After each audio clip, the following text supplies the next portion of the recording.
आगरी समाजामध्ये हळद आणि साखरपुड्यासाठी पाण्यासारखा पैसा वाहतो, पण आता हे चित्र बदलायचा निर्णय आगरी समाजाने घेतलाय।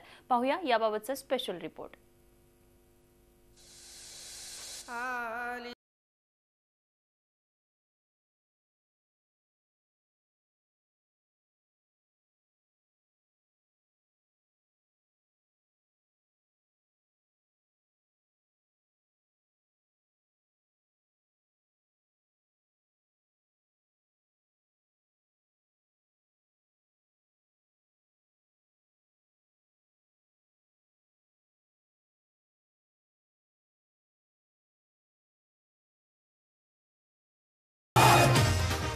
आगरी समाजात लग्नाचा मांडव उभा राहिला की सगळ्यात महत्त्वाचा आणि मानाचा असतो तो साखरपुडा आणि हळद। आगरी भाषेतच सांगायचं झालं तर हळद झाली जाम भारी तर गावात वट वारली ना बाला आपली। मग ही वट वाढवण्यासाठी काहीही करण्याची बालाची तयारी असते। पण करायचा पण हळद जोरातच करायचा असा नेमत आगरी घरात असतो आणि त्याला कारण दिलं जातं ते परंपरा।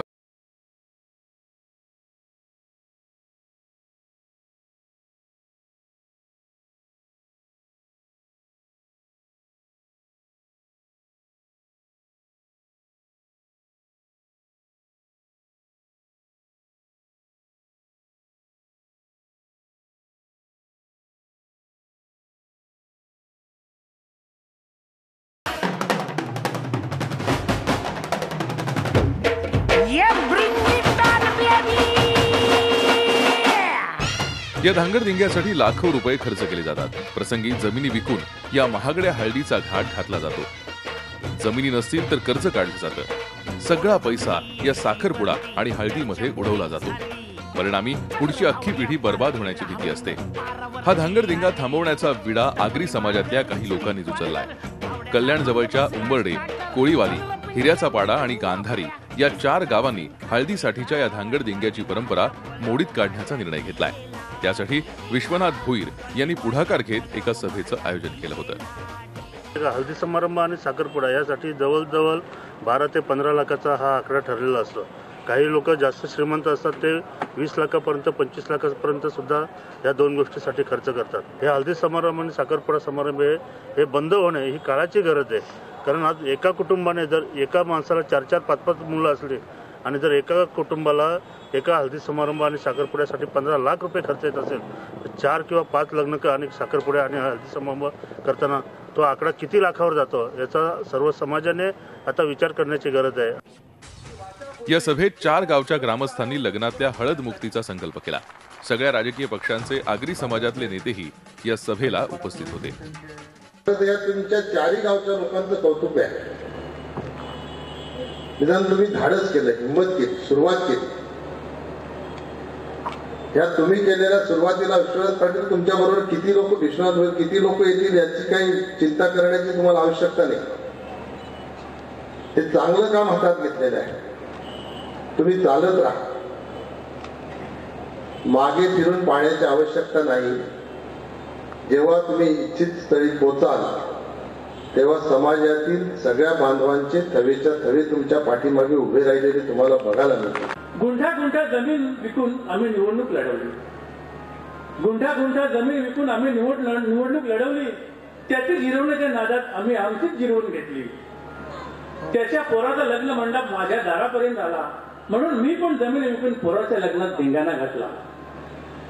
त्याने 2 साठी घेतली म्हणून मी पण 4 साठी घेण्याचं ठरवलं। त्यासाठी घरदार गहाण ठेवून माझ्या मनाचं मीच घोडं नाचवलं। गुंठा सारी जमीन गेली। घर विकायची पाळी आली। जिरवीच्या नादात मला तोंड लपवण्याची पाळी आली। माझ्या नादात त्याची गेली, त्याच्या नादात माझी गेली। घरदार जमीन इज्जत गाडी बँकवाल्यांनी उतरवून नेली। गुंठा जमीन विकून आम्ही निवडणूक लढवली। त्याची जिरवण्याच्या नादात आम्ही आमची जिरवून घेतली। विशेष महत्त्वाचं म्हणजे या हळदी मुक्तीला महिलांचा पाठिंबा आहे। कुटुंब उद्ध्वस्त करणाऱ्या अशा प्रथा नकोच असा त्यांचा आग्रह आहे। ज्यांची लग्न व्हायची आहेत अशा तरुणींनीही या हळदीच्या धांगडधिंग्याला विरोध केलाय। काहींकडे पैसे नसतात, ते पण दुसऱ्यांचं बघून तसंच करायला बघतात। कोणी 10 लाख खर्च करतोय तर कोणी 20 लाख करतोय। कोणाचे फ्लॅट जमीन विकून ते लग्न करतात, तर हे चुकीचं आहे. आणि विश्वनाथ भोईर यांनी ही संकल्पना आणली आहे, ती खूप चांगली आहे आणि आमचा त्याला पाठिंबा आहे. हळदी साखरपुडा समारंभ जर बंद झाला तर आमच्या आगरी समाजाचं हे होईल, जरा थोडा विकास होईल. आणि काही लोक तर ऑर्केस्ट्रा ठेवतात 1-2 लाखाचे वगैरे. काही लोक जमिनी विकून ते साखरपुडा आणि हळदी समारंभ साजरा करतात. तर हे चुकीचं असून याला आमचा पूर्णपणे विरोध आहे. हा जो खर्च साखरपुडा हळदी समारंभाला होतो, तो खर्च जर ह्यांनी जर शिक्षणाला दिला तर माझ्या मते योग्य होईल. कारण की हळदी समारंभाला किती लाखो रुपये लागतात. तेच जर तुम्ही मुलांच्या शिक्षणासाठी लावाल तर शिक्षणाचं पुढची पिढी जी आहे आपल्या गावातील किंवा आपल्या ज्या परिसरातील ती चांगली सुशिक्षित होईल आणि योग्य नोकरी धंद्याला लागेल. मुळात आगरी हा कष्टकरी समाज. ते मुंबईच्या आसपासच्या भागातले मूळ रहिवासी. मुंबई विस्तारून हातपाय पसरायला लागली आणि आगरी लोकांच्या पिढीजात जमिनींना भाव आला.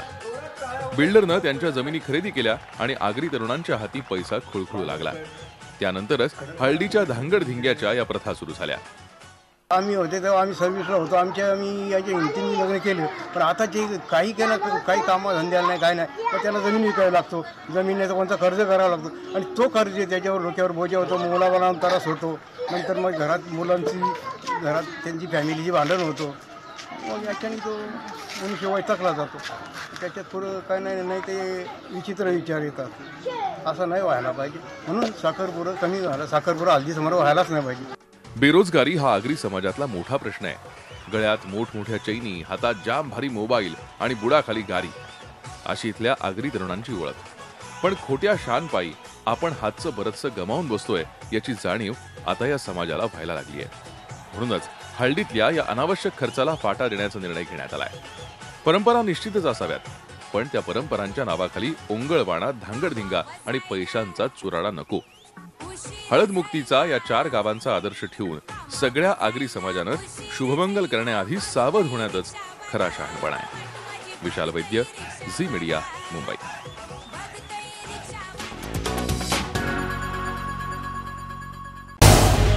झी 24 तास रहा एक पाऊल पुढे.